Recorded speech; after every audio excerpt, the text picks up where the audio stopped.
తులకి సోనియా గాంధీ వల్ల, ఆవిడ దృఢ నిర్ణయం వల్ల తెలంగాణ ఆవిర్భావం అయింది.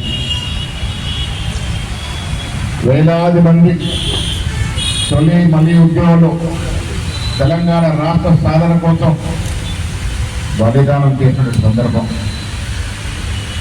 వారందరికీ కూడా వారి యొక్క బలిదానాల వల్ల వచ్చిన తెలంగాణ ప్రజానికం ఎప్పటికీ రుణపడి ఉండాల్సిన అవసరం. 10 ఏళ్ళు తెలంగాణ వచ్చిన తర్వాత 10 ఏళ్ళ బీఆర్ఎస్ పాలన మనం చూసాం మిత్రులారా. ఆర్థిక విధ్వంసం జరిగింది, పోలీసు రాజ్యం నడిచింది, ప్రజాస్వామ్య విలువలు మంట కలిపినాయి, రాజ్యాంగ చెలోక దర్శనారు. తులకి 2023లో తెలంగాణ రాష్ట్రంలో మార్పు వచ్చింది. మాన్య ఖర్గే గారు, సోనియా గాంధీ గారు తెలంగాణలో తెలంగాణ ఇచ్చినటువంటి పార్టీ కాంగ్రెస్ పార్టీని అధికారులకు తీసుకొచ్చినారు. 2 సంవత్సరాలు కలిసింది.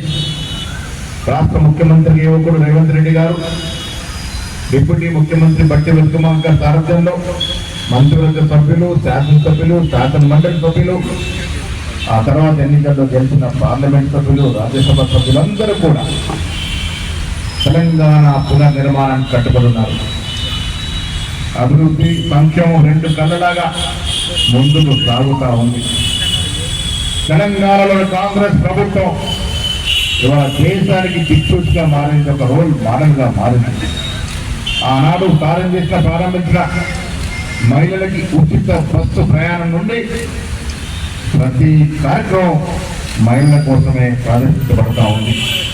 ఇవాళ ఇచ్చిన సన్న బియ్యాల వరకు ఎన్నో సంక్షేమ కార్యక్రమాలు, 18 మాసాల్లో ఎన్నో సంక్షేమ కార్యక్రమాలు, ఎన్నో అభివృద్ధి కార్యక్రమాలు, విద్యా వైద్యానికి పెద్దపీట వేస్తూ